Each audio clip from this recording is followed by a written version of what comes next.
Salut à tous les guerriers, aujourd'hui on va voir ensemble 9 des plus gros mythes sur les épées. Dans le cinéma et les jeux vidéo, il y a plein de conneries qui sont véhiculées au sujet de ces armes. C'est pourquoi nous allons démolir ces mythes une bonne fois pour toutes. Et il y a vraiment plein de trucs à dire. Certaines idées reçues que nous allons voir sont totalement absurdes. Et pourtant on les voit partout. Allez, on commence tout de suite.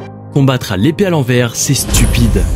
On ne va pas se le cacher, lorsque les héros de films portent l'épée à l'envers, ça paraît vraiment stylé. Mais le problème, c'est que ça n'a aucun sens. D'abord, porter son épée en prise inversée, et ben ça limite vachement votre portée d'attaque. Alors qu'en combat, la portée c'est un élément très important. Plus vous pouvez frapper loin, plus vous pouvez toucher votre adversaire sans vous prendre un coup en retour. En tenant l'épée à l'envers, une partie de la longueur de la lame est perdue. De plus, les épées sont conçues pour être tenues d'une certaine manière. Leur équilibre et leur poids sont calculés pour une efficacité maximale en prise normale. En la tenant à l'envers, vous perturbez cet équilibre, rendant les coups pas du tout naturels, pas précis et beaucoup moins puissants. L'épée est conçue comme un prolongement du bras et il n'y a donc aucun sens de l'utiliser à l'envers. Autre gros point négatif de la prise inversée, c'est le manque de protection de la main. La garde de l'épée n'est pas là pour faire joli, mais est censée protéger votre main. On ne compte plus le nombre de doigts qui ont été coupés au Moyen-Âge. Lorsque l'épée est tenue à l'envers, la garde ne sert plus à rien. Votre main devient une cible facile pour votre adversaire, donc il n'y a vraiment aucun avantage à tenir l'épée en prise inversée.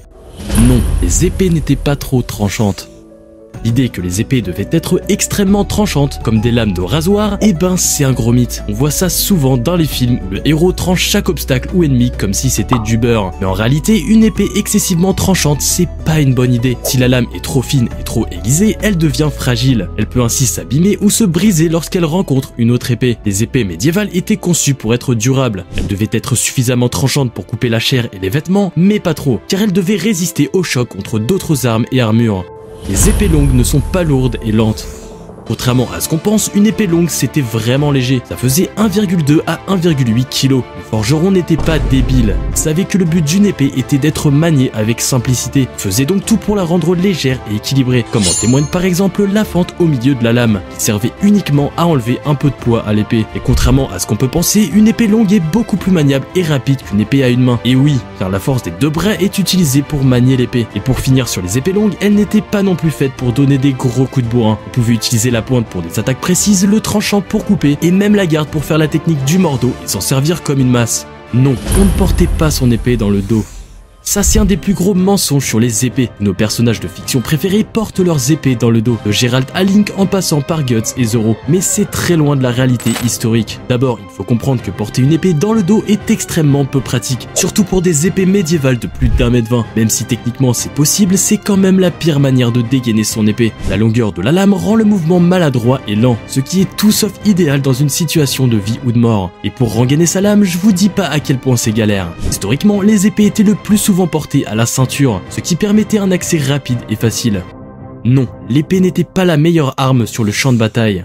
Dans nos œuvres de fiction, les scènes de champ de bataille montrent toujours des chevaliers qui se précipitent les uns sur les autres avec leurs épées à la main. Et pourtant, ce n'est pas du tout historique. D'abord, une épée, ça coûte cher. C'était long, coûteux à fabriquer et il fallait des mois pour la maîtriser. Aussi, c'était une arme polyvalente mais pas spécialisée. Elle pouvait tout faire, pousser, trancher et fracasser, mais elle n'excellait pas dans un domaine particulier. Au contraire, c'était la lance qui était utilisée dans les batailles médiévales. Du fait de son prix très faible, sa grande portée et sa rapidité pour la maîtriser. Si un seigneur était attaqué et avait besoin de lever rapidement une armée, il avait juste à donner des lances à ses paysans et un entraînement rapide. L'épée n'est pas fabriquée en versant du métal dans un moule.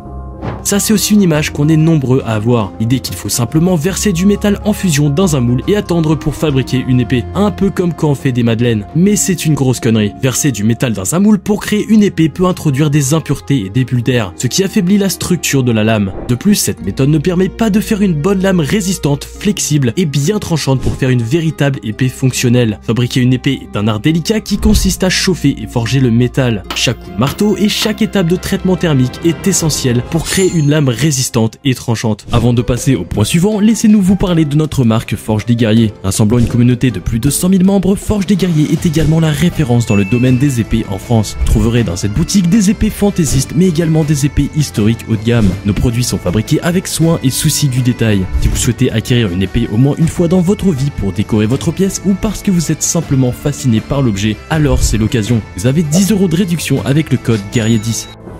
Le clash entre les épées, une grosse connerie. Cette scène classique revient tout le temps dans les films, des combattants qui clashent leurs épées entre elles, créant des étincelles dans tous les sens. Mais c'est totalement absurde de faire ça. D'abord, si deux adversaires se livrent à cette forme de clash, en poussant leurs épées l'une contre l'autre, ils deviennent vulnérables. En réalité, un combattant expérimenté évite de s'engager de cette manière, car cela rendrait ses mouvements prévisibles, et l'ennemi pourrait facilement dévier l'attaque et contre-attaquer. En fait, c'est le truc à absolument pas faire. Les épées ne perçaient pas les armures, et même les intersections. Il y a une croyance répandue que les épées médiévales étaient capables de percer les armures en plaques. Cependant, cette idée est loin de la réalité. Les armures médiévales étaient conçues avec une grande ingéniosité pour se protéger contre diverses armes, y compris les épées. Certains diront que les épées pouvaient être utilisées pour viser les points faibles de l'armure, comme les jointures. Cependant, même ces zones étaient souvent bien protégées. En pratique, percer une armure de plate complète avec une épée était extrêmement difficile, sinon impossible. Les combattants devaient souvent recourir à d'autres stratégies, par exemple la technique du mordeau, prendre l'épée par la lame, s'en servir pour taper comme un marteau avec le pommeau et la garde. Le but est de jouer sur la force d'impact et l'onde de choc ainsi créée, plutôt que d'essayer de trancher. Les épées géantes des jeux vidéo, une grosse connerie. On connaît tous les épées énormes des jeux vidéo qui sont parfois plus grandes que leurs porteurs. C'est par exemple le cas de la Dragon Slayer de Guts, de l'épée de Mihawk dans One Piece ou l'épée de Cloud dans Final Fantasy. Mais dans la vraie vie, il serait complètement impossible de manier une épée aussi immense. Même la soulever relèverait du miracle. D'abord car elle pèserait des dizaines de kilos et surtout parce que le poids est réparti sur une très longue surface, ce qui complique vraiment la tâche. On a estimé que l'épée de Guts ferait plus de 100 kilos dans la vraie vie. Je vous laisse imaginer la force titanesque nécessaire pour ne serait-ce que la soulever d'un centimètre. J'espère que vous avez aimé cette vidéo, n'hésitez pas à vous abonner pour plus de contenu sur les épées. Il y a sûrement encore plein de trucs à dire et d'autres mythes à traiter, donc je ferai sûrement une partie 2. En attendant, portez-vous bien et à bientôt.